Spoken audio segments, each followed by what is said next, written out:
વડોદરાથી સમાચાર આજવા રોડની શ્રીજી આશ્રય સોસાયટીમાં બબાલ થઈ।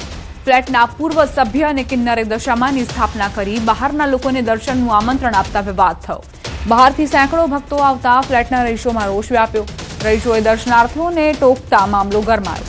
કિન્નર હિમાની માસી અને સમર્થકોએ મારામારી કરી।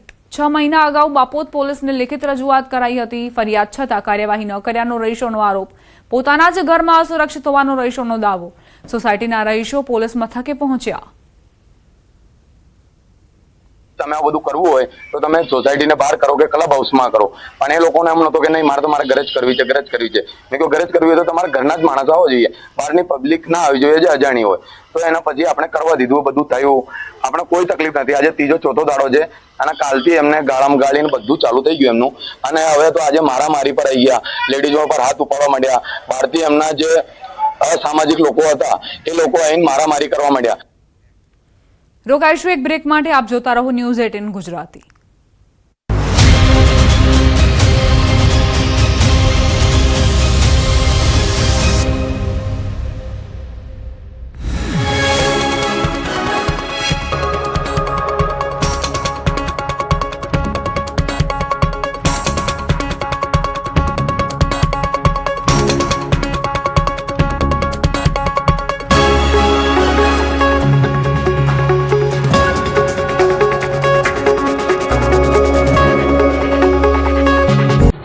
વડોદરા બાદ હવે રાજકોટમાં ડ્રાઇવિંગ લાયસન્સ માટે અગ્નિ પરીક્ષા। મોટાભાગના લોકો ફેલ।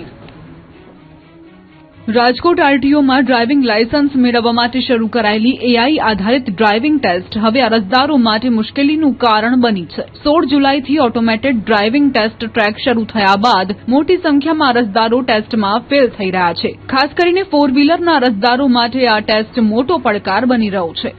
છેલ્લા 21 દિવસના આંકડા પ્રમાણે 1090 ઉમેદવારોએ પરીક્ષા આપી, જેમાંથી 938 ઉમેદવારો નાપાસ થયા છે, એટલે કે 85% વધુ લોકો ડ્રાઇવિંગ ટેસ્ટ પાસ ન કરી શક્યા। 2 વ્હીલરની વાત કરીએ તો 2393 ઉમેદવારોએ પરીક્ષા આપી, જેમાંથી 670 ઉમેદવારો નાપાસ થયા, એટલે કે 27%થી વધુ અરજદારો નાપાસ થયા છે। એઆઈ સિસ્ટમ ડ્રાઇવિંગ દરમિયાન થતી નાની ભૂલો પણ પકડી લે છે। 4 વ્હીલરમાં સમાંતર પાર્કિંગ અને સિગ્નલ જમ્પિંગના કારણે સૌથી વધુ અરજદારો ફેલ થઈ રહ્યા છે, જ્યારે 2 વ્હીલરમાં ટ્રેકના અંતિમ વળાંક પાસે સંતુલન ગુમાવવું કે જમીન પર પગ મૂકવો નાપાસ થવાનું મુખ્ય કારણ છે। અરજદારો માટે મુશ્કેલી એટલા માટે પણ વધી છે કે ટેસ્ટમાં ફેલ થયા બાદ ફરી પરીક્ષા આપવા માટે 2 મહિના સુધી રાહ જોવી પડે છે। એટલું જ નહીં, રીટેસ્ટ માટે 300 રૂપિયાની ફી પણ ચૂકવવી પડે છે। નર્મદામાં સાગબારા જંગલ જમીન વિવાદ ઉગ્ર બન્યો। સાંસદ મનસુખ વસાવાએ રાજીનામાની દર્શાવી તૈયારી। અનંત પટેલ રાજીનામે આપવાથી પ્રશ્ન સોલ્વ થઈ જવાનો હોય તો ચાલો હું રાજીનામું આપી દઉં।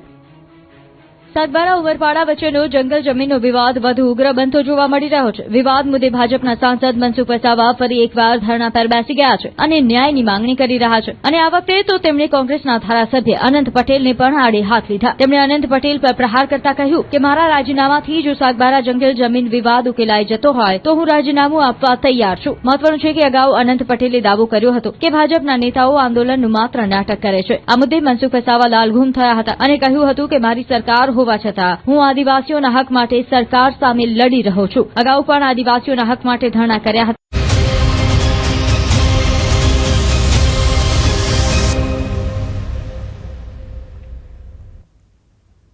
Welcome back.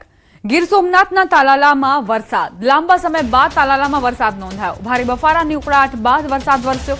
અચાનક વરસાદથી ખેડૂતોમાં ખુશીનો માહોલ। વરસાદથી ગરમીથી લોકોને રાહત મળી છે। તાલાળામાં મોડા મેઘરાજા આવ્યા છે। મેઘમહેરના કારણે ખેડૂતોએ ખુશી વ્યક્ત કરી। આ જ રીતે સતત વરસાદ વરસતો રહે તેવી ખેડૂતોને આશા છે। તાલાળામાં વરસાદ વરસ્યો છે। લાંબા સમય બાદ મેઘરાજાએ પોતાનો હિત વરસાવ્યો।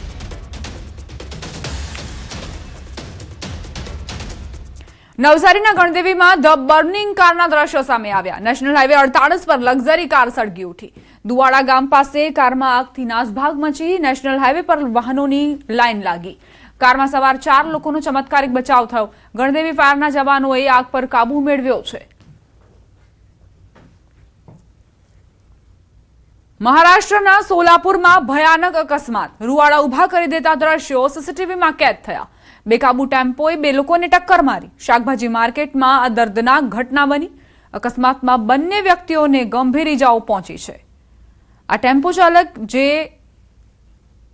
સ્ટેરિંગ પરથી કાબુ ગુમાવે છે અને ત્યારબાદ બે લોકોને તે ટક્કર મારે છે. સોલાપુરમાં હચમચાવનારા દ્રશ્યો સીસીટીવી કેમેરામાં કેદ થયા છે. એક વ્યક્તિ જે શાક ખરીદવામાં વ્યસ્ત છે, અન્ય એક વ્યક્તિ તે પણ ત્યાંથી પસાર થઈ રહ્યો છે અને તે સમયે આ ટેમ્પો ચાલક બંનેને ટક્કર મારે છે. ટક્કર એટલી ભયાનક હતી કે બંનેને હોસ્પિટલના બિછાને પહોંચાડી દીધા. અમદાવાદમાં સુભાષ બ્રિજ સર્કલ પાસે હત્યાની ઘટના. અગાઉના ઝઘડાની અદાવતમાં યુવક પર હુમલો. 37 વર્ષીય અજય સાલ્વી નામના યુવકની છરાના ઘા મારીને હત્યા કરાઈ. 5 થી 7 લોકોએ ધાર્યું અને છરી જેવા હથિયારો સાથે હુમલો કર્યો. એક યુવકનું ઘટના સ્થળે જ મોત નીપજ્યું. રાણીપ પોલીસ ઘટના સ્થળે પહોંચી છે. આરોપીને પકડવા માટેની તજવીજ શરૂ કરી છે. 12 દિવસ પહેલા મદ્રાસીના છાપરા વિસ્તારમાં માથાકૂટ થઈ હતી. ભદ્રેશ નામના વ્યક્તિ સાથે ગાળો બોલવા બાબતે મૃતક અજયે ટકોર કરી હતી. અગાઉ મૃતકે ભદ્રેશને ટકોર કરતા મારામારી થઈ હતી. અગાઉની મારામારીની અદાવત રાખીને રાત્રિ દરમિયાન 12 લોકોના ટોળાએ આવી મૃતક અજય પર હુમલો કર્યો. રાણીપ પોલીસ સ્ટેશનમાં વિશાલ ચૌહાણ, સાગર ઉર્ફે માફિયા પરમાર, અંકિત પરમાર સહિત 5 સામે ફરિયાદ દાખલ. 12 દિવસ પહેલા એક બનાવ બન્યો હતો અમારે ત્યાં મદ્રાસી છાપરામાં. તો ત્યાં એવું હતું કે એક ભદ્રેશ નામનો છોકરો છે જે અંકિત નામનો એ છે, એનો બનેવી થાય છે અંકિત, સમજી લો. તે એ ત્યાં અમારી નાની મોટી મગજમારી થઈ હતી સાહેબ. તે મગજમારી અમારી પતી ગઈ તો ફોન ઉપર એમ ધમકી આવતો, ભાઈ તું તારે બહુ દાદાગીરી થઈ ગયો અજયને કહે, જે મરનાર છે એ વ્યક્તિને કહેતો હતો, બોલે કે તું બહુ દાદા થઈ ગયો છે, તારું મર્ડર કરી નાખીશ. એ વ્યક્તિ પત્યા પછી એના પછી 4 દિવસ પછી અમે આ સર્કલે અહીં ચા પીતા હતા. તો ચા પીતા અંકિત અને પાવડર રૂપે